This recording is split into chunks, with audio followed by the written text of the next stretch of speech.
Бишкектин 1-май райондук соту адам уурдоонун курмандыгы болгон Айзада Канатбекованын өлүмүнө күнөөлүүлөрдү соттоду.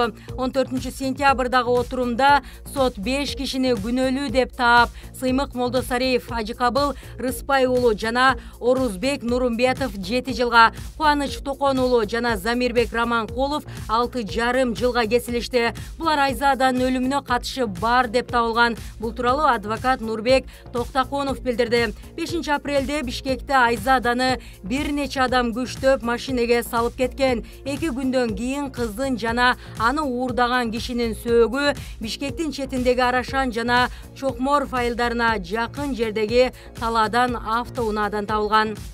Ош мамлекеттик университетинин окутуучусу студентти окуу жайга киргизүү үчүн 40 000 сом пара алып жаткан жеринен кармалды. Милициянын маалыматында баласын окууга тапшыртуу үчүн келген Ноокат районунун тургунунан мугалим 1200 АКШ долларын талап кылган. Ал милицияга кайрылган. Шектүү мугалим алгачкы көрсөтмөсүндө күнөөсүн мойнуна алып убактылуу кармоо жайына киргизилди. Анын үстүнөн жазык кодексинин 238 беренеси менен сотко чейинки өндүрүш иши ачылды. Милиция шаардагы Киров атындагы мектептин мугалимин да кармады. Ал окуучуну мектепке киргизүү үчүн 2000 сом пара алган.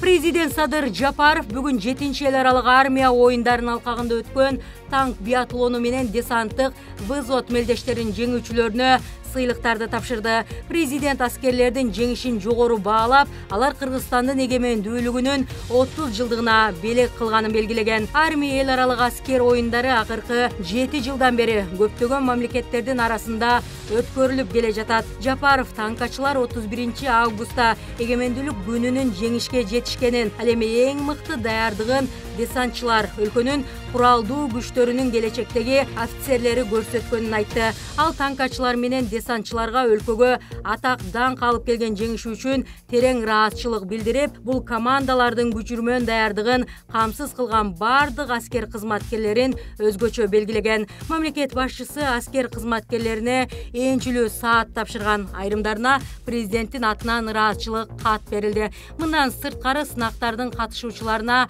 акчалай сыйлык катары президенттин резервдик фондунан 1 880 000 сом бөлдү. 16-17 сентябрда дүйшөмбүдө өтчү Шанхай кызматташтык уюмунун түзүлгөнүнүн 20 жылдык саммитине Ауганстандын делегациясы катышпайт.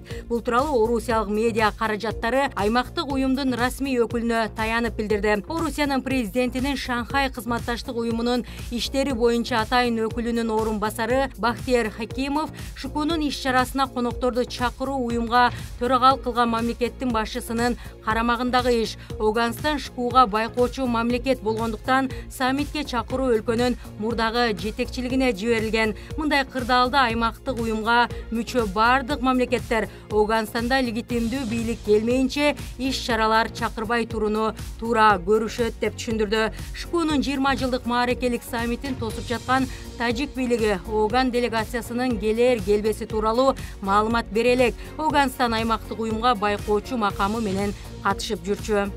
Эртең 15 сентябрда жаңы окуу жылынын 1-күнүнө карата министрлер кабинетинин төрагасы Улукбек Марипов баштаган өкмөт мүчөлөрү окуучуларга сабак өтөт. Бул туурасында өкмөт башчы Facebook баракчасы аркылуу маалымдады. Мекендешибиз Ахрор Именов белгилегендей, 1 окуу күнү биздин балдардын эсинде сакталып калышы керек. Мектептерде салтка айланып калган тынчтык сабагы деп аталган класстык сааттар өтөт. Бул күн мен Чүй облусундагы мектептердин бирине барып окуучуларга сабак өтүүнү пландап жатам. Мага да, балдарга да кызыктуу болот деп ойлойм деп жазган Марипов. Ошондой эле ал орун басарлары жана министрлер кабинетинин башка мүчөлөрү да класстык сааттарды өтөөрүн кошумчалады. Грек-Рим күрөшү боюнча Токио Олимпиадасынын күмүш байги ээси Акжол Махмудов дүйнө чемпионатына катышпайт. Маалыматты Кыргызстандын улуттук командасынын башкы машыктыруучусу Азат Эркинбаев билдирди.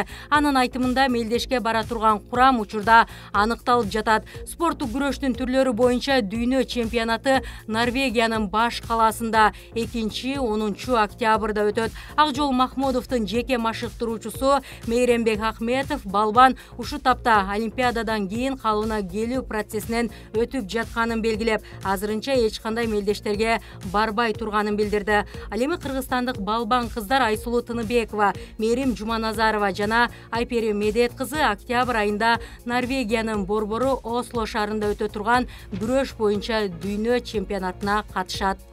Кыргызстандык Камил Сабитов Москвада өткөн конкурс боюнча эл аралык турнирде алтын медаль утту. Аны сынакка катышкан видеосун Кыргызстандын ат оюндары боюнча федерациясынын президенти Садыр Мамытов өзүнүн Facebook баракчасына жарыялады. Мамытовдун айтымында турнирге Сабитовдон тышкары россиялык, армениялык, казакстандык жана сириялык спортчулар катышкан. Кыргызстандык спортчу бийиктиги 130 сантиметрге жеткен тоскоолдуктарды ашып өтүүдө мыктылыгын көрсөткөн. Камил Кыргызстандын командасынын курамында Евразия чемпионатынын күмүш медаль утуп, октябрдын соңунда Москвада өтө турган Евразия лигасынын финалына катышууга мүмкүнчүлүк алды. Ал жактан дүйнө кубогунун финалына жолдомо алуу үчүн ат салышат деп жазды Мамытов. Маалыматка караганда, учурда Камил Сабитов Евразия лигасынын рейтингинде 4-орунда турат.